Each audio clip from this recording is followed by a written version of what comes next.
Hello বন্ধুরা, তোমরা সবাই কেমন আছো? আশা করি ভালো আছো। তো চলে এসেছি আজকে নতুন একটা রান্নার ভিডিও নিয়ে, প্লিজ দেখো। তো এই দেখো, এখন রান্না করব মটন। তার জন্য আলু কেটে নিয়েছি, পেঁয়াজ, মানে গোটা গরম মশলা, চিনি, লবণ, লঙ্কার গুঁড়ো। আর এই যে এটা 1 ঘন্টা আগে ম্যারিনেট করা। আমি তেল দিয়ে নিলাম,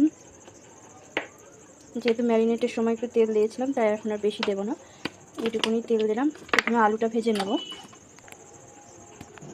তো এই যে আলুটা আমি ম্যারিনেট করে রেখেছি 10 মিনিট। এবার আমি দিয়ে দেবো লবণ, লঙ্কার গুঁড়ো আর হলুদ দিয়ে ম্যারিনেট করেছিলাম 10 মিনিট। আলুটা ভেজে নিয়ে তারপরে আবার চলে আসছি। তো এই দেখো, আলুটা ভাজা হয়ে গেছে, এবার আমি তুলে নেব। একটু আগে শুকনো লঙ্কাটা দিয়ে নিলাম। এবার দেবো গোটা গরম মশলা, তারপর দিয়ে নিচ্ছি একটু চিনি। এটা কালারের জন্য দেওয়া, তোমরা এটা স্কিপ করতে পারো। তো এই দেখো, চিনিটা প্রায় মেল্ট হয়ে গেছে। এবার আমি দেব পেঁয়াজ।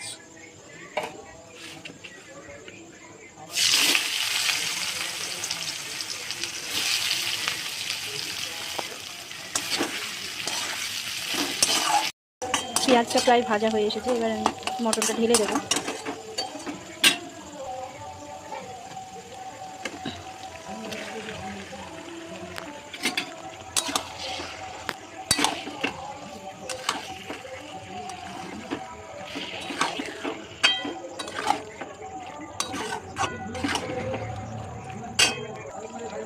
তো আমি এরপরে দিয়ে দেবো টমেটো, আর দেবো কাশ্মীরি লাল লঙ্কার গুঁড়ো, আর মশলা ধোয়া যে জলটুকু ছিল সেটা আমি দিয়ে দেবো।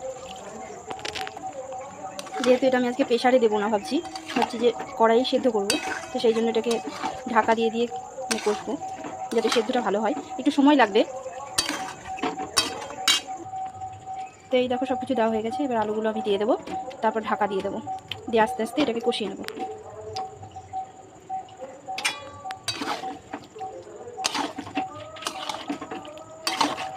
ফাইনালি একবার নেড়ে নিলাম।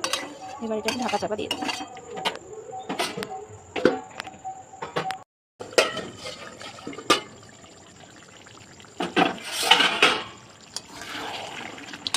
তো এই দেখো, কষা মোটামুটি প্রায় হয়ে এসছে। মাংসটা সেদ্ধ হওয়া পর্যন্ত ওয়েট করবো। এখনো সেদ্ধ হয়নি পুরোপুরি।